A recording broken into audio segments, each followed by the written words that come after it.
Show. Governor Mike Huckabee on the line. Governor, great to have you with us, sir.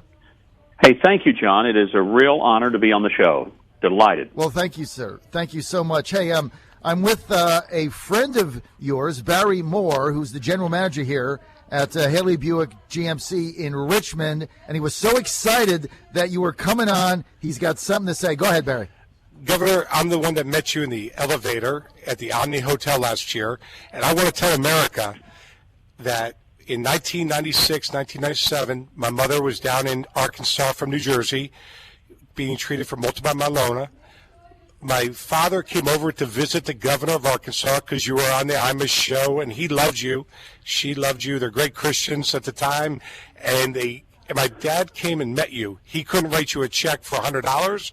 He couldn't vote for you, and you gave him time. You are the first person. You are the true deal. And when my mother woke up from her coma 30 days later, you were the first voice she heard.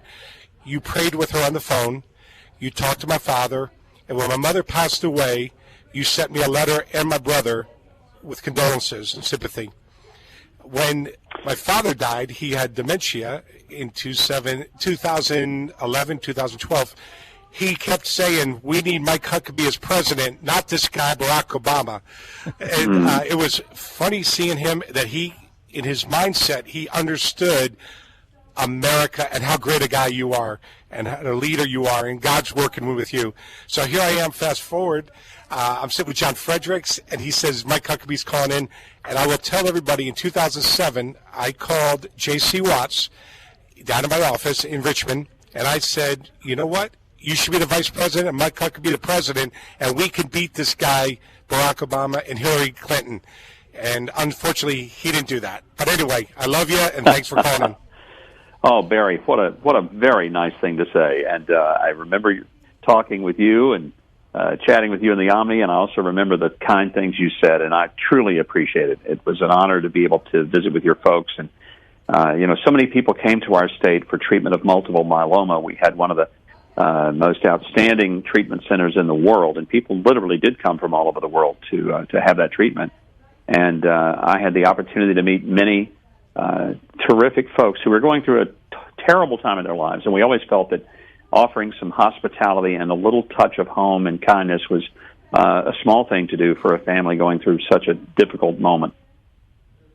Governor, let's get right to the Pope's visit to the White House. And yesterday, you suggested that President Obama pretends to be a Christian, and you criticized some of the people that he had in the White House. Can you elaborate on that for us, sir? Well, John, if you came to my home, I would do everything possible to be a good host. Just like I was describing with Barry. When his parents came to our state, we tried to be good hosts. I would never confront them and say, hey, I think the teams in your state are terrible. I think, you have too many people and too much trash lined up. I would never do that. I mean, if you're a guest in my home, I'm going to treat you with the highest level of respect. It's something that most of us learned when we were kids. It's called manners. If you invite the Pope to the White House, the purpose of that visit is not to see if you can line up a bunch of people who have been very public in their criticism and condemnation of both the Pope specifically and the Church generally because of its positions on the sanctity of life and the biblical nature of marriage, and to have them there so that they might have an opportunity to confront the Pope and create an embarrassing situation, I just thought was extraordinarily bad taste. It's not the kind of thing that we do. I want to remind your listeners, this is the president who bowed to a Saudi king, who bowed to a Japanese emperor because he wanted to show respect. This is yet a president who, when he invites the Pope, he says, let me find some of the most vocal critics of this Pope and the Church and see if I can bring them in, and maybe they'll have a chance. As one anchor asked me, I was just stunned, said, well, don't you think it might be helpful for these people to be there so that they can teach and instruct the Pope on these issues? And I'm thinking, I'm not a Catholic, but if I'm a Catholic, I'm thinking the purpose is not for have some dissident come and teach the Pope. The Pope is to teach them. I was just stunned by the very notion of that. Unbelievable. Governor Huckabee, let's get to politics for a second. I covered your campaign in 2008. I was there when you had the upset victory in Iowa that propelled you to the frontier. Also, as people remember, After Florida, your campaign was written off for dead, but you came back on Super Tuesday and got back in the race. How do you repeat the magic in 2016 that you had in 2008 in Iowa? John, it's still the old-fashioned way. You have to win early games. You're not going to be in the Final Four, just like it is with March Madness every year. And elections aren't that different. I am just amazed how many people will look at current polls and they'll say, oh, boy, look at who's in the lead. And I'm thinking, okay, fine. But whatever movie is the summer blockbuster is rarely ever the Oscar winner the following spring. And that's a good analogy for what happens in presidential politics. People who have their peak at this point in the process are rarely peaking when it comes time to go vote. So it's all about building organization and structure and getting people one by one who vote for you and who show up in the caucuses in Iowa, who vote for you in South Carolina. So we spend our time building the organization in these early states, and that's why this week I've been in Iowa, I've been in South Carolina. We'll be back there time and time and time again. And I've been to South Carolina more than any of the other Republicans. I've been in Iowa, I think, at least as much as any other Republican since I announced. And we have the most extensive structure and organization and volunteer network in both of those states. Governor, let's get to your economic policy. We just had on our show Congressman Dave Bratt from the Richmond, Virginia area, and he basically said there's going to be another budget buster. Budget caps are going to go up. Deficit is going to go up. We have a $3.5 trillion budget coming down the pike right now with no end in sight. And he basically said there's nobody in charge of the budget in Washington. What would a President Huckabee do in order to rein in this spending, which nobody seems to have an appetite at all to do in Washington? When I was a governor, John, I balanced the budget every year for 10 and a half years. It's what I did. It's what governors do. It's one reason I think we need a governor to be president, because we have experience and understanding. You can't spend money you don't have, and you can't borrow money that you can't afford to pay back. It's a fundamental truth, and a lot of people go to Washington, they've never had to manage a government budget. They've never had to make hard, tough decisions. Oh, they make speeches, they introduce legislation, but governing is different than making a speech. It's the hard decisions. And there are just many ways that we have defrauded the public into believing there's nothing we can do. Well, of course there's something we can do, and it starts with totally just dismantling the current tax system because it is so failed, and I don't think any amount of reform can make it work. So I want to completely burn down the tax system and put in its place a consumption tax called a fair tax. And it means that we no longer would pay tax on any of our work, our savings, investments. Payroll tax wouldn't be taken out. We would pay tax at the point of consumption. In other words, it would be tax on what we buy, a sales tax, if you will, collected by states, given to the federal government as a replacement for the current taxes. But here's what that does. It starts for the first time to empower manufacturing, bring jobs back, bring investment back. John, there's $21 trillion parked offshore. Do you think it would goose the economy if that money came back to America as working capital rather than seeing it as capital that leaves the U.S. because people don't want to subject it to the highest corporate tax rates in the world? Well, of course it would. Right. So the issue, though, with the fair tax, which I'm in favor of, it's very exciting to people to eliminate the Internal Revenue Service having to do your tax returns and everything else. But we all know that the lobbyist, Governor Huckabee, and those on K Street, there's so much money that has a vested interest in seeing this 17,000-page tax code or whatever you have perpetuate itself because there's something in there for everybody. How would you beat that back? Well, the only way to do it is to get this issue in front of the American people, and the only person who can do that effectively is a president. We'll never see the fair tax if we don't elect a president who believes in it, who can articulate it, explain it, and who can sell it to the American people and explain to them how this will empower their lives and give them earning power that they've never had before, and actually make it possible for people to move up the rungs of the ladder in the middle class. Just as Obama has sold a lot of people on the idea of everything from Obamacare to same-sex marriage to the Iranian deal, a president has an extraordinary amount of power in his persuasion as well as in his ability to govern. And it's something that I think some people don't really understand. It's not just about being able to sit at the desk and sign things. It's also the ability to help the American people understand what you're wanting, why you're wanting it. That's one of the reasons that I'm running for president, because I'm convinced that this would transform our economy. But you're right. It will be against the headwinds of a lot of the power structure in Washington, but that's what's killing the country. The power structure in Washington, that's all about them. John, you're close to the Beltway. I don't have to tell you. It's the only economy in America that never has a recession.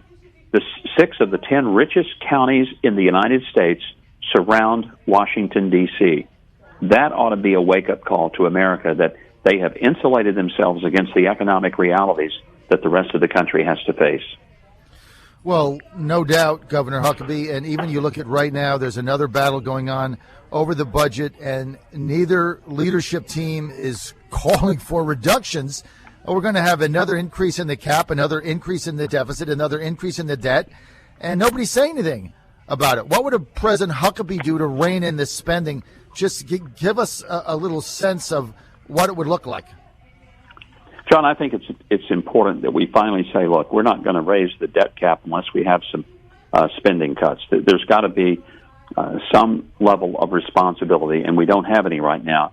Look, I'm sick of the Republicans in Congress who are so afraid of their own shadow, they don't want to take the president on. They say, well, he'll veto the bill. Fine, let him veto it. But at least, for God's sake, put it on his desk. And maybe it's time for the Senate to do what Harry Reid did to them, invoke the nuclear option. I know that is a very strong measure, but, the precedent has been set for the Democrats. And maybe they need to be told, you delivered this medicine to us, now we're going to let you taste it, but we're not going to let you guys block everything by the filibuster. We're going to have a majority vote, and we're going to make some things happen around here. The president vetoes it. Fine, let him go and explain to the American people why he wants to keep bankrupting their grandchildren's future. Governor, I want to move to the international front. President Obama and Secretary of State Kerry calling for up to 200,000 Syrian refugee migrants to be accepted into the United States. Now, the rich countries of the Middle East not taking any of them, including Kuwait, who we liberated with our own blood. Now we're finding out that up to 1/3 of these so-called Syrian refugees are not from Syria, and a full 50% of them are males, many of them of fighting age. How does this make any sense at all for the United States? John, it makes no sense whatsoever. And the British newspaper Daily Mail says the European Union is logging these refugees. Their records show that out of 213,000 refugees that came to Europe in the spring, only 44,000 were actually from Syria. That's 1 out of 5. Most of them were not real refugees fleeing the war. Those folks are going to Jordan or Lebanon. 4 out of 5 of them are from other countries, and they're going to Europe for economic reasons or who knows what. But if we don't have a vetting process and understand this is not just letting some hungry children in, this is letting a bunch of military age able males that we have no idea who they are, why they're coming, and how ridiculous it would be to just say, open the floodgates. I mean, we could be inviting some of the most violent and vicious people on earth to come right in here and live among our families. I think it's insane.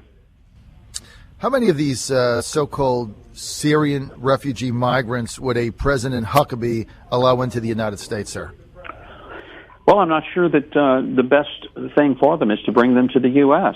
I think we need to say, look, we will help in humanitarian efforts with food and shelter and some basic necessities to get these folks in a transition, but they don't speak our language. They don't have our culture. They're really going to be very much sort of completely out of their water coming to the United States.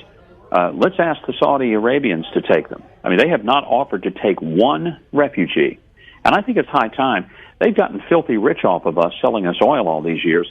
Maybe it's time they do more than say we're going to fund some madrasas to teach terrorists. We're going to put a bunch of propaganda in American universities. We're going to fly around on our gold-plated airplanes and just act like kings and princes. Instead, we're going to take some responsibility for our own neighborhood and the people who live there. It's high time that an American president draws a line and says, that's what you're going to do. And if not, then we're done with you. When it's all said and done, it is going to go through because there's no way that the Senate could override a veto, even if it went that far. So what would a President Huckabee do with this Iranian deal if you came in? We've had one candidate said they would tear it up on day one. Others said they would renegotiate it. What would a President Huckabee do?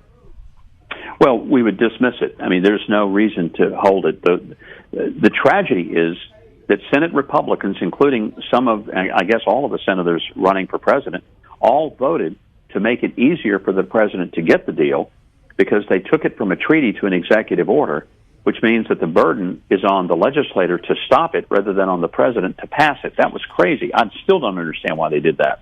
And that's a question to ask those senators. But if there's any silver lining in this otherwise very dark cloud, it's that because it is an executive order, the next executive can simply rescind it. And that's what I would do. Absolutely do it, because it's a dangerous deal. I read the entire thing. It's 159 pages. And it is insidiously dangerous for the United States. It's deathly dangerous for Israel. It's really deadly and destructive for all of the Middle East. And it's interesting that, I hear people say, well, but the European nations wouldn't go with us. Of course they would. The reason they went with this deal is because they were pushed by the United States. The United States ought to be pushing to say there will be no deal. And a strong American leader exercising some moral authority would have the European leaders rescinding it as well. Okay, we're out of time. We look forward to Governor Huckabee coming to visit us in the Commonwealth. Stay in touch when you get to Virginia. We'll have you back on. For more information, go to MikeHuckabee.com. That's MikeHuckabee.com. Hey, Governor, we really appreciate your being with us, sir. John, it has been a pleasure. Hope to talk to you again soon.